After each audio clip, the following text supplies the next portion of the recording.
والسلام على رسول الله وعلى آله وصحبه ومن والاه.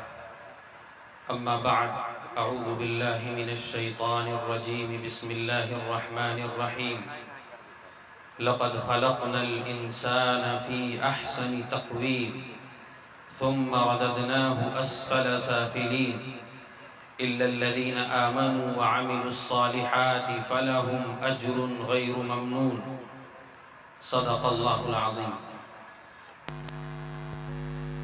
محترم دینی و ایمانی بھائیوں اور معزز علماء کرام،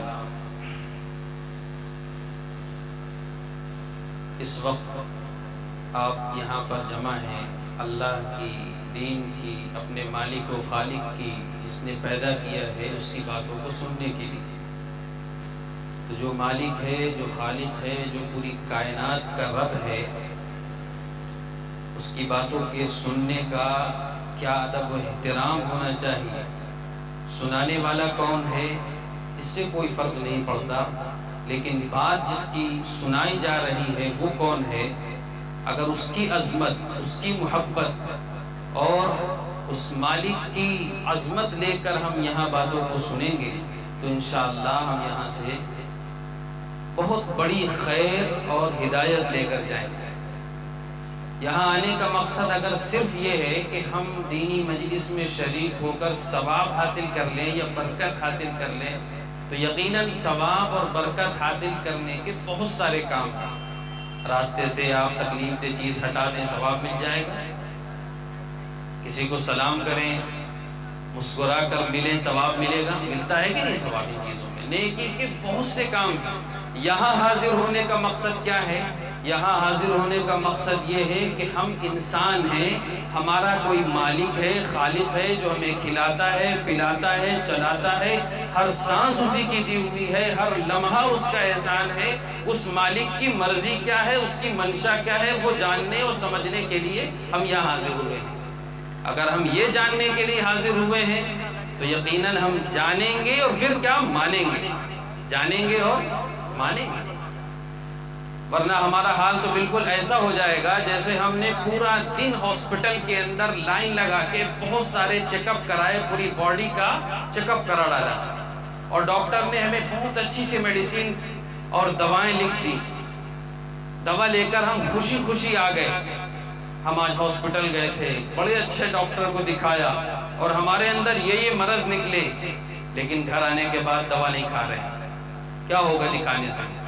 ہر ہفتے دکھائیے، ہر مہینے دکھائیے، روزانہ دکھاتے رہیے. فائدہ ہوگا دوا نہیں کھائیں گے جب تک دوا نہیں کھائیں گے، جب تک فائدہ حاصل ہونے والا نہیں ہے. ہماری دینی مجلسوں کا بھی حال بالکل ایسا ہی ہوتا چلا جا رہا ہے. سن رہے ہیں، دوا لے رہے ہیں. یہاں پر جو علماء کرام اللہ والے بھی بہت سارے اللہ والے آپ کے سامنے خطاب کر رہے تھے، اس سے ہمیں پتہ چل رہا تھا کہ ہمارے اندر کیا بیماریاں ہیں. ایک ہمارا جسم ہے، جسم کو جب تکلیف ہوتی ہے، بیماری ہوتی ہے تو ہم ڈاکٹر کے پاس جاتے ہیں. اسی طریقے سے ہمارا دل ہے، جو بیمار ہو جاتا ہے، جو گندا ہو جاتا ہے، جو خراب ہو جاتا ہے، اس کو صحیح کرنے کے لیے، اس کو درست کرنے کے لیے ضروری ہے کہ ہم اللہ والوں سے معلوم کریں کہ ہمارے اندر مرض کیا ہے. تو بہرحال ہم نے قرآن کریم کی ایک آیت آپ کے سامنے تلاوت کی ہے. قرآن کریم اللہ تعالیٰ کا ہدایت نامہ ہے، اللہ کی آخری کتاب ہے. اللہ تعالیٰ نے بہت ساری کتابیں اپنے نبیوں پر نازل فرمائی. 4 مشہور بڑی کتابیں جو رسولوں پر نازل ہوئی، اس میں سے آخری کتاب جناب محمد رسول اللہ صلی اللہ علیہ وسلم پر نازل ہوئی. وہ کون سی کتاب ہے؟ قرآن پاک. وہ کس لیے آئی ہے؟ راستہ دکھانے کے لیے، گائیڈ کرنے کے لیے، ہدایت کے لیے. ہم کیا کرتے ہیں؟ فائدہ وہ بھی ملتا ہے، پڑھ کر بھوک دو شفا ہو جاتی ہے، لیکن قرآن نازل ہوا ہے اس کے لیے. نازل ہونے کا مقصد یہ نہیں ہے کہ لوگ جو ہے اس سے شفا صرف حاصل کریں. نازل ہونے کا مقصد یہ ہے ذالک الکتاب لا ریب فیہ ہدی للمتقین، یہ کتاب اس میں کوئی شک و شبہ نہیں ہے اس مالک و خالق کی طرف سے نازل ہوا ہے جو سب کا مالک ہے، اور یہ ہدایت کے لیے نازل ہوا ہے، راستہ دکھانے کے لیے نازل ہوا، یہ بتاتا ہے تمہیں زندگی کیسے گزارنی ہے، تم دنیا میں کیوں آئے ہو، کیا لوگ آ رہے ہیں بس چلے جا رہے ہیں، مٹی میں مل جا رہے ہیں؟ اللہ تعالیٰ قرآن میں فرماتا ہے افحسبتم انما خلقناکم عبثا، کیا تم یہ سمجھتے ہو کہ تم جو ہے دنیا میں ہم نے تم کو پیدا کر دیا اب تم دوبارہ ہمارے پاس واپس نہیں آؤ گے؟ فتعالی اللہ الملک الحق، یاد رکھو اللہ تعالیٰ کی ذات پر حق ہے، وہ شہنشاہ ہے، وہی بادشاہ ہے۔ تو بہرحال قرآن کریم کی جو آیتیں ہم نے تلاوت کی ہیں، آپ بیداری کے ساتھ ان آیتوں کو، قرآن کی باتوں کو غور سے سن کر انشاءاللہ اس کو اپنے ذہن میں بٹھا لیں۔ اللہ تعالیٰ قرآن میں اس سورت میں سورہ 3 کے اندر اللہ تعالیٰ فرماتے ہیں لَقَدْ خَلَقْنَا الْإِنسَانَ فِي أَحْسَنِ تَقْوِيمٍ، ہم نے انسان کو سب سے بہترین سانچے میں ڈھالا ہے، سب سے خوبصورت بنایا ہے، اس کا جسم بھی خوبصورت ہے اور اس کے پاس جو عقل ہے، جو ذہانت ہے، جو علم ہے، جو شعور ہے، وہ سب کچھ ایسا ہے کہ تمام جانوروں، تمام جانداروں سے اس کو بلند کر دیتا ہے۔ ہمارے جسم کی جو بناوٹ ہے وہ کیسی ہے؟ دیکھیے تمام جتنے جاندار ہیں سب کے سر جھکے ہوئے نیچے کی طرف، اور ہمیں اللہ تعالیٰ نے بالکل سیدھا سیدھا بنایا ہے، اور پھر ہمارے اعضاء اور جوارح کو بالکل مکمل اور صحیح، اور اسی کے ساتھ ساتھ جو ہمیں عقل دی ہے، جو شعور دیا ہے، جو سمجھ دی ہے، اس کے ذریعے سے ہم نے جانوروں پر، طاقتور چیزوں پر بھی قبضہ کر لیا، ہر چیز ہمارے لیے تسخیر کر دی گئی۔ تو اللہ تعالیٰ نے قرآن میں فرمایا ہم نے انسان کو سب سے معزز، سب سے باعزت بنایا، وَلَقَدْ كَرَّمْنَا بَنِي آدَمَ وَحَمَلْنَاهُمْ فِي الْبَرِّ وَالْبَحْرِ، ہم نے انسان کو بہت ہی باعزت بنایا ہے، ہم نے اس کو عزت بخشی ہے، لیکن یہ عزت دار اسی وقت تک ہے جب تک یہ اصل میں اللہ تعالیٰ کو پہچانتا رہے، اپنے مالک کو جانتا رہے، اس کی مرضی پر چلتا رہے۔ اگر وہ اپنے مالک کو نہ پہچان سکے دنیا میں رہ کر تو پھر یہ انسان نہیں ہے، بلکہ قرآن کی زبان میں قرآن یہ کہتا ہے، اللہ یہ کہتا ہے کہ انسان نہیں ہے یہ، بلکہ انسان سے گیا، جانوروں سے بھی گیا گزرا ہے، بلکہ جانوروں سے بھی بدتر ہے۔ اللہ تعالیٰ قرآن میں فرماتے ہیں لَهُمْ قُلُوبٌ لَا يَفْقَهُونَ بِهَا، انسان کے پاس دل ہے، اور اس دل سے اگر وہ سوچے نہ، وہ سمجھے نہ، وہ اپنے دل کا استعمال صحیح جگہ لگائے نہ، ہاں دل میں تو یہ ضرور سوچتا ہے کہ ہم دنیا کیسے کمائیں، دنیا کے نفع کیسے حاصل کریں، لیکن اس دل سے کبھی یہ نہیں سوچتا ہے کہ ہم دنیا میں آئے کیوں ہیں اور پھر چلے کیوں جاتے ہیں۔ اگر اس دل سے یہ کام نہیں لیا گیا، وَلَهُمْ آذَانٌ لَا يَسْمَعُونَ بِهَا، ہم نے اس کو کان دیے اور ان کانوں سے اس نے اللہ کے حکموں کو سنا، اللہ کی مرضی کو سنا اور بار بار سنتا رہا، لیکن اس کے باوجود بھی اس نے کبھی کانوں سے سنی ہوئی باتوں کو اپنی زندگی میں نہیں لایا، اور اس کے پاس اللہ تعالیٰ نے مختلف صلاحیتیں جو دی تھی، ان سب چیزوں کو اگر اس نے کام میں نہیں لایا، اللہ تعالیٰ فرماتے ہیں اولئک کالانعام، ایسے انسان نہیں ہے، جانور ہے، بل ہم اضل، بلکہ جانوروں سے بھی گئے گزرے ہیں۔ جانوروں میں اور انسانوں میں فرق یہ ہے کہ جانور کیا کرتے ہیں، 3 کام ہیں۔ جانور اور انسان میں جو مشترک جو وہ کرتے ہیں وہ ہم کرتے ہیں، وہ 3، ایک تو ہے کھانا، پینا اور جنسی تعلقات۔ یہ تینوں کام جانور بھی کرتے ہیں اور تینوں کام ہم بھی کرتے ہیں، لیکن ہماری عزت، ہماری بلندی اور ہمارا شرف کیوں ہے؟ ہمارا شرف اور ہماری بلندی کا راز یہ ہے کہ ہم کھانے پینے اور جنسی تعلقات کو اپنی زندگی کا مقصد نہیں سمجھتے ہیں، ہم سمجھتے ہیں کہ یہ ہماری ضرورتیں ہیں۔ ضرورت جس طریقے سے انسان کی پیشاب پخانا ہے کہ انسان جو ہے پیشاب پخانے کے لیے ضرورت سے وہاں پہ جاتا ہے اور پھر فوراً وہاں سے واپس آتا ہے، اسی طریقے سے یہ ساری ضرورتیں ہیں۔ مقصد کیا ہے تمہارا؟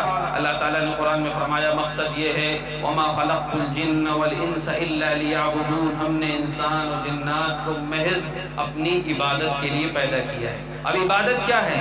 عبادت صرف نماز کا نام نہیں ہے، روزے اور حج و زکوٰۃ کا صرف نام نہیں ہے، یقیناً عبادت کی یہ سب سے عظیم چیزیں ہیں۔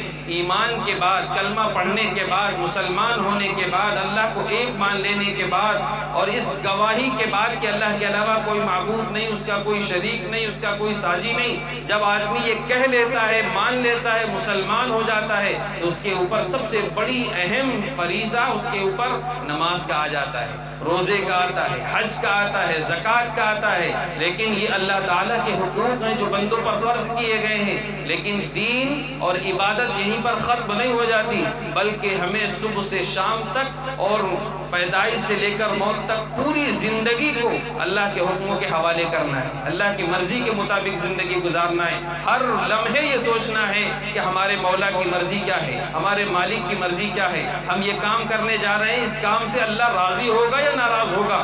تو صرف مسجد کے اندر خدا نہیں ہے، بلکہ بازاروں میں بھی ہے، کارخانوں میں بھی ہے، کھیتی باڑی میں بھی، ہر جگہ اللہ تعالیٰ کی مرضی پورا کرنے کا نام عبادت و بندگی ہے۔ ہر وقت اللہ تعالیٰ کے سامنے جھکے رہنا، پیچھے رہنا اور اپنے آپ کو بندہ بنائے رکھنا، یہ اصل کام ہے ہمارا۔ بندہ کہتے ہی ہیں اس کو جو ہر وقت اپنے مالک کے سامنے جھکا اور بچھا رہے۔ اس لیے اس آیت کے اندر اللہ تعالیٰ نے فرمایا ہم نے انسان کو سب سے بلند، سب سے باعزت، سب سے اشرف بنایا ہے اور سب سے خوبصورت بنایا ہے۔ ثم رددناہ اسفل سافلین، لیکن اگر یہ اپنی اس عزت و بلندی کو نہیں پہچانتا ہے اور وہ کام نہیں کرتا ہے جس سے یہ بلند ہوا ہے، تو پھر یہ نیچوں سے نیچ ہو جاتا ہے۔ ثم رددناہ اسفل سافلین، پھر دیکھنے میں یہ لگتا ہے کہ انسان ہے لیکن جانور ہو جاتا ہے۔ یہ میں نہیں کہہ رہا ہوں، یہ کوئی دنیا کا کوئی عام آدمی نہیں، اللہ کہہ رہا ہے کہ انسان نہیں، جانور ہے۔ کیوں؟ اس لیے کہ جانور کو جو کام ملا وہ کر رہا ہے، اور ہمیں جو کام ملا ہے ہم اس سے دور ہو گئے۔ اب اللہ تعالیٰ نے فرمایا اگر انسان کو اپنے اس مقام پر رہنا ہے تو کیا کرنا ہے؟ اِلَّا الَّذِينَ آمَنُوا، سب سے پہلا کام یہ ہے ایمان لانا ہے۔ سب سے بڑی دولت، سب سے بڑا سرمایہ ہمارا کیا ہے؟ ہمارا ایمان ہے، ہمارا کلمہ ہے۔ ہم اور ہماری آگے آنے والی تمام نسلیں ایمان پر رہیں، اللہ کو ایک مانتی رہیں، اس کے لیے سب سے زیادہ دنیا کے اندر پوری زندگی ہمیں کوشش کرنی چاہیے۔ ہم سمجھتے ہیں کہ ہم مسلمان ہیں، ہماری نسلیں بھی بس مسلمان ہی رہیں گی، حالانکہ یہ تصور غلط ہے۔ ہوگا یہ کہ دیکھنے میں مسلمان ہوگا لیکن دل کے اندر کفر و شرک بیٹھا ہوگا، اور زبان پر یہ جملے ہوں گے کہ سبھی مذہب ٹھیک ہیں، سبھی دھرم ٹھیک ہیں، سبھی اچھی تعلیم دیتے ہیں۔ نہیں، اللہ کے علاوہ کوئی معبود نہیں، اس کا کوئی شریک نہیں۔ اگر کوئی شریک کرتا ہے تو پوری قرآن میں جگہ جگہ قدم قدم یہ کہہ رہا ہے قرآن کہ جو بھی اللہ کے ساتھ کسی کو شریک کر رہا ہے اس کا ٹھکانہ جہنم ہے۔ ان اللہ لا یغفر ان یشرک بہ ویغفر ما دون ذلک لمن یشاء، اللہ تعالیٰ شرک کو کبھی نہیں معاف کرے گا، اللہ تعالیٰ شرک کے علاوہ جس گناہ کو چاہے گا معاف کر دے گا۔ تو ہم یہ کیسے کہہ سکتے ہیں کہ سب ٹھیک ہے، شرک کرنے والا ٹھیک ہے؟ اس لیے ضروری ہے کہ ہم خاص طور سے یہاں پر ہماری مائیں بہنیں بھی بیٹھی ہیں، ہم ذرا غور کریں کہ اللہ تعالیٰ نے جب مسلمان کے یہاں بچہ پیدا ہوتا ہے تو سب سے پہلا کام کیا کیا جاتا ہے؟ سب سے پہلا کام اس کے کانوں میں اللہ اکبر، دنیا میں آتے ہی سب سے پہلے یہ پیغام اس کے کان میں ڈالا جاتا ہے کہ پوری زندگی تمہیں یہ یاد رکھنا ہے کہ اللہ سے بڑا کوئی نہیں ہے، اللہ کے علاوہ کوئی معبود نہیں ہے، اس کا کوئی شریک نہیں ہے، اس کا کوئی ساجی نہیں۔ یہ کلمہ بھولنے نہ پانا، بچے کو دنیا میں آتے ہی سب سے پہلے کان میں یہ بات سنائی جاتی ہے۔ اس سنانے کا مطلب کیا ہے؟ کیا کوئی رسم ہے؟ صرف رسم نہیں ہے، بلکہ ماں باپ کو، پیرنٹس کو، والدین کو یہ پیغام دیا گیا ہے، یہ سبق دیا گیا ہے کہ یہی کلمہ ہر روز اس کے کان میں جانا چاہیے، گانے نہ جائیں۔ ہم سمجھتے ہیں کہ چھوٹا سا بچہ ہے، بستر پہ پڑا، کچھ سمجھ نہیں رہا ہے، سب کچھ اپنے ذہن و دماغ میں وہ بٹھا رہا ہے۔ یہ اذان کا مطلب یہی ہے کہ ہر روز اس بچے کے سامنے اللہ اور رسول کی باتیں اس کے کانوں میں جائیں، اور اس کی آنکھوں کے سامنے نماز پڑھی جا رہی ہو اور اللہ کی عبادت کی جا رہی ہو، تب یہ تربیت کر پائے گا۔ اور یہ خاص طور سے ہماری ماؤں کا کام ہے۔ ابھی آپ نے سنا ہی ہوگا کہ سب سے پہلا مدرسہ اور سب سے پہلی تربیت گاہ جہاں پہ بچہ تربیت پاتا ہے وہ ماں کی گود ہے۔ لیکن ہماری مائیں خود نماز نہ پڑھیں، خود کچھ کام نہ کریں، خود عبادت نہ کریں، اور ہم یہ سوچیں کہ ہمارا بچہ بڑا سا حافظ عالم ہو جائے۔ یقیناً وہ حافظ بھی ہو جائے گا، عالم بھی ہو جائے گا، لیکن جو بات اس کے دل میں ایمان کا جو بیج بیٹھنا چاہیے، بویا جانا چاہیے، وہ نہیں پہنچ پائے گا۔ یہ کام تو ماؤں کا ہے۔ تو بہرحال یہاں پر اللہ تعالیٰ نے جو باتیں ارشاد فرمائی ہیں اس کو بہت ہی دھیان سے ہمیں یاد رکھنا چاہیے کہ اگر ہمیں اپنے مقام کو باقی رکھنا ہے، انسان بنے رہنا ہے، جانور نہیں بننا ہے، تو سب سے پہلے اپنے ایمان کو باقی رکھنا ہے۔ کبھی زندگی میں یہ لمحہ نہ آنے پائے۔ اور یاد رکھیے، جس ملک میں ہم رہ رہے ہیں، بس رہے ہیں، اس کے اندر اور پوری دنیا کے اندر ہمیشہ باطل کی یہی کوشش رہی ہے کہ ایمان کو چھین لو۔ کیسے کیسے حربے اس وقت اپنائے جا رہے ہیں۔ جن اسکولوں میں ہمارے بچے جاتے ہیں، جن کالجز میں جاتے ہیں، اگر ان اسکولوں کے ساتھ دینی تعلیم حاصل نہیں کی، اگر ماں باپ نے روزانہ یہ نہیں پوچھا کہ بچہ آج تمہارا وقت کیسے گزرا، کیا پڑھا اور کیا تمہارے ذہن میں، اگر ہم نے یہ نہیں کیا، بے فکر رہے کہ چلو صرف حافظ جی کے پاس تو جاتا ہی ہے، ماں باپ نے اگر توجہ نہیں دی تو اس کے دل میں شرک بیٹھ جائے گا اور آپ کو پتہ بھی نہیں چلے گا۔ یہ بالکل آنکھوں دیکھی چیزیں ہیں جو ہم بتا رہے ہیں۔ ایک بہت ہی دیندار مسلمان ہمارے ہاں جاجموں میں، کانپور میں جہاں ہم لوگ رہتے ہیں، ہمارے دوست بھی ہیں، ان کا بچہ انگلش میڈیم اچھے اسکول میں، وہ اچھے خاندان کے لوگ بھی ہیں، ان کو کبھی شک بھی نہیں ہوگا کہ ہمارا دیندار گھرانہ، اور ایسا بھی ہو جائے گا۔ چھوٹی سی بچی جس کی عمر صرف 4-5 سال تھی، اور وہ اپنی کار سے کہیں جا رہے تھے، اچانک رکے کہیں پہ، رکنے کے بعد وہاں پہ ایک مندر تھا اور وہ وہاں ہاتھ جوڑ کے کھڑی ہو گئی بچی۔ باپ کو پیروں تلے زمین نکل گئی، یہ کیا بات ہے؟ وہ سوچے مذاق کر رہی ہے بچی، وہ سوچے مذاق کر رہی ہے، بیٹا یہ کیا کر رہی ہے؟ انہوں نے کہا کہ ہم تو روزانہ اسکول میں ہماری میم یہی کراتی ہیں، وہی کر رہے ہیں۔ تو یاد رکھیے یہ سب کچھ ہمارے ساتھ بھی ہو سکتا ہے۔ ماں باپ روزانہ ہر دن، یہ ہم نے کہا نا جو اذان کا مطلب ہے، یہ یاد رکھیں، ہمیں سکھانا ہے بچوں کو کہ کیسے اپنے ایمان کو باقی رکھنا ہے۔ بس ایک حدیث 2-4 منٹ کے اندر سنا کر بات مکمل کر دیں گے تاکہ اور بھی مہمان ہمارے بات کر لیں۔ دیکھیے کیسے تربیت کرنی چاہیے بچوں کی۔ ہم لوگ بولتے نہیں دین کی بات اپنے بچوں سے، بیوی سے، شرماتے ہیں، دنیا کی ساری بات کر لیں گے، لیکن دین کی بات، اللہ اور رسول کی بات کرنے میں باپ بیٹے سے اور بیٹا باپ سے شرما رہا ہے، سب سے ضروری بات میں شرما رہا ہے۔ ایک مرتبہ اللہ کے نبی صلی اللہ علیہ وسلم کے ساتھ ایک چھوٹا سا بچہ جس کی عمر 7, 8, 10 سال کی رہی ہوگی، بعد میں وہ بڑے صحابی ہوئے، حضرت عبداللہ ابن عباس، اس وقت چھوٹے تھے، آپ کے ساتھ پیچھے سوار تھے سواری پہ۔ اللہ کے نبی صلی اللہ علیہ وسلم کیسے بچوں کی تربیت کرتے تھے، ہمیں صرف یہ سکھانا اور بتانا ہے۔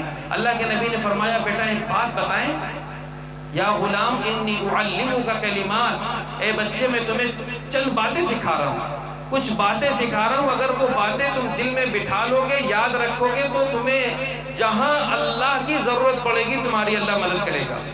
بچے ایسی بات سن کے فوراً کہاں سکھا دیجیے۔ اللہ کے نبی نے کیا سکھایا؟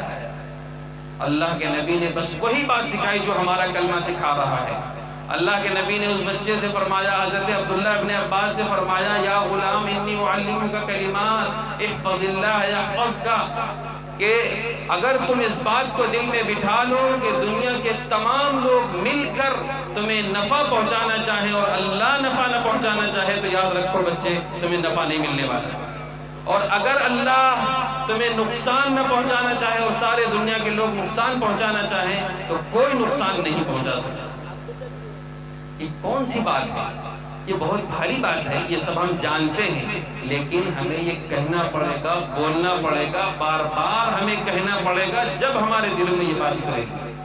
صحابہ کرام کو اللہ کے نبی صلی اللہ علیہ وسلم نے یہی بات فرمائی کہ اپنے ایمان کو برابر تازہ کرتے رہا کرو، جددوا ایمانکم۔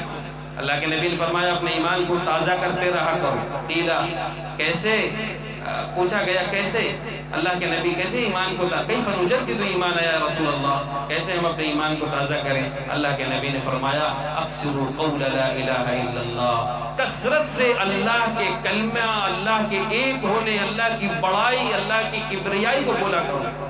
باتوں باتوں میں ہم بچوں کو بتائیں کہ بیٹا اللہ ایک ہے، اللہ کے علاوہ کوئی شریک نہیں، ساری دنیا کے لوگ مل کر کبھی کسی کو نقصان نہیں پہنچا سکتے. یہ بات ہمیں بولنی ہے، سمجھانی ہے. اسی کے ساتھ ہمارے ایمان کے بعد جو سب سے اہم اللہ تعالیٰ کا مطالبہ ہے عامل الصالحات. ایمان بغیر عمل کے کارگر نہیں ہے. اور ایمان کے بعد جو سب سے اہم عبادت ہے وہ نماز ہے. اگر نماز ہم نے اپنی زندگی میں داخل کر لی تو انشاءاللہ ہماری پوری زندگی سدھر جائے. اچھی والی نماز، بہترین نماز، وہ نماز جو ہمیں بیتاب کر رہی ہو اللہ کی ملاقات کے لیے، اللہ کے گھر جانے کے لیے ہمیں بے قرار کر رہی ہو کہ نماز کا کب وقت ہوگا، کب ہم اللہ کی ملاقات کے لیے مسجد جائیں گے، اور مسجد میں جا کے سکون ملتا ہو، نہ کہ مسجد سے بھاگنے کا دل کرتا ہو. جب یہ نماز بنے گی، سجدوں میں مزہ آئے گا، لطف آئے گا، تب یہ نماز ہمیں ان الصلاۃ تنہی عن الفحشاء والمنکر، نماز برائیوں بے حیائی سے روک دیتی ہے. نماز میں دل نہیں لگ رہا تھا، کیسے برائی سے روکیں گے؟ اچھا والا سجدہ، پیار والا سجدہ، اللہ کو بڑا مان کر اگر ہم سجدہ کر کے مسجد میں آئیں گے، فجر کا سجدہ کر کے آئیں گے، انشاءاللہ ظہر تک کے جو ہے ہم گناہوں سے بچے رہیں گے. ظہر میں پڑھیں گے تو عصر سے. یہ ترتیب ہے. اگر ہماری عقل سے سوچا جائے تو اللہ تعالیٰ کا نظام تو یہ ہونا چاہیے کہ بس آدھے 1 گھنٹے 2 گھنٹے فجر کے ٹائم ساری نمازیں رکھ کے دن بھر چھٹی کر دی جاتی ہے، کام دھندے پہ چھوڑ دیا جاتا ہے. لیکن اللہ تعالیٰ نے بار بار بلایا ہے. اللہ اکبر کہہ کے صدا لگائی، تم اب دکان کھولے بیٹھے ہو، آ جاؤ. اب کس کو بڑا سمجھتے ہو؟ کون پال رہا ہے؟ یہ سب ہمیں عملی مشق کر کے دکھانی ہے. اور دیکھیے بہت ضروری بات یہ ہے کہ اللہ تعالیٰ نے جب کسی کو نعمت دیتے ہیں، اللہ تعالیٰ ہم سب کو ایمان کی نعمت میں ملی ہوئی ہے. اگر ہم ناقدری کریں گے، ناشکری کریں گے، اور ناشکری یہی ہے کہ ہم ایمان کے تقاضوں کو پورا نہ کریں. اللہ تعالیٰ ہم سے ایمان کو چھینیں گے اور دوسرے اچھے لوگوں کو دے دیں گے. اللہ تعالیٰ ہم سب کو عمل کی توفیق عطا فرمائے. وآخر دعوانا الحمدللہ.